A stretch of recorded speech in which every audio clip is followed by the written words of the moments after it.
Olá, meu nome é Gustavo e eu vou falar um pouquinho agora sobre a teoria do produtor de micro 2. Bom, ela é uma parte muito similar à primeira parte da matéria, que é a teoria do consumidor. Então, se o aluno dominar a primeira parte, dominar todos os conceitos, ele consegue se sair bem nessa.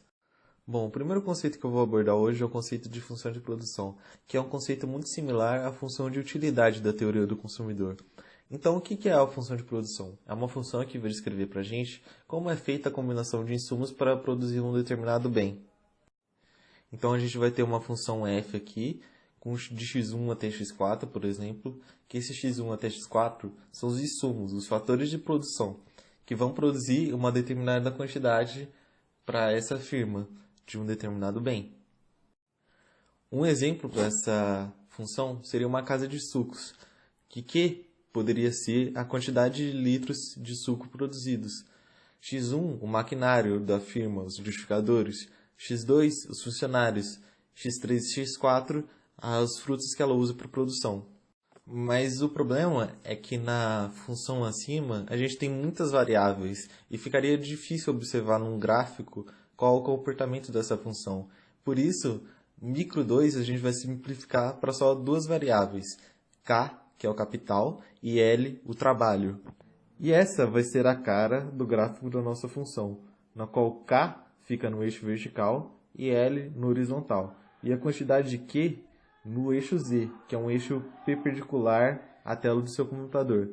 Nesse gráfico, a gente pode plotar as isoquantas, que são curvas de níveis, ou seja, nessas curvas nós estamos fixando uma certa quantidade produzida e vendo os pontos de capital e trabalho que, quando combinados, produzem essa determinada quantidade fixada. Então, nesse gráfico, quanto mais nós formos para a direita, mais se produz. É um gráfico que se assemelha ao desenho de uma montanha, se você for plotar ele em 3D. Então, sendo o ponto de origem 0,00 mais baixo, e quanto mais para a direita e mais para cima você for, mais essa função vai crescer.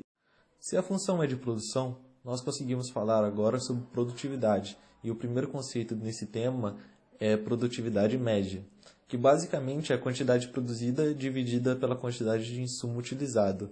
Se escrevermos esse conceito de forma geral, temos que a produtividade média de um insumo qualquer seria a quantidade produzida dividida pela quantidade de insumo utilizado em questão. No caso de nós só termos capital e trabalho, só vamos ter essas duas produtividades médias. Agora, um conceito mais importante do que a produtividade média é o conceito de produtividade marginal, que é a quantidade que pode ser produzida empregando uma unidade a mais de um determinado insumo, enquanto mantemos outros insumos constantes. Então, atenção a essa parte. A gente está pegando um só insumo e mantendo todos os outros fixos. Aí, no exemplo da casa de sucos, a pergunta seria: se eu aumentar uma unidade de capital, no caso, comprar mais um liquidificador para a casa, e não mexer no trabalho, o número de funcionários que eu tenho, quanto a mais de suco eu vou produzir? Essa é a pergunta que a produtividade marginal responde. Então, da mesma forma da produtividade média, eu escrevi uma fórmula geral para produtividade marginal, que seria a derivada da função de produção em relação ao insumo que você está querendo observar a produtividade marginal. Então, como só temos duas variáveis, a produtividade marginal do capital seria a derivada da função de produção pelo capital, e a produtividade marginal do trabalho seria a derivada da função de produção em relação ao trabalho. Com esses dois conceitos, a gente vai observar como ele se comporta em um gráfico.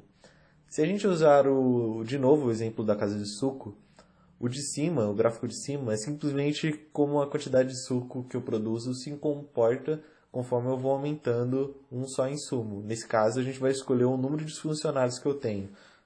Aí no gráfico de baixo, nós temos como a produtividade marginal e média dos meus funcionários se comportam. Então, imagina, eu tenho um funcionário na casa e 3 liquidificadores, representando o meu capital, que eu vou manter fixo durante toda a nossa análise. Se eu contratar mais um funcionário, minha produtividade vai subir muito. Com ele, eu vou estar produzindo muito mais suco por funcionário que eu estava anteriormente. Então, eu resolvo contratar. Só que se eu adicionar mais um depois dessa contratação, ele não vai aumentar tanto minha produção. Mas mesmo assim vai valer a pena porque eu estou acima da minha média produzida por funcionário.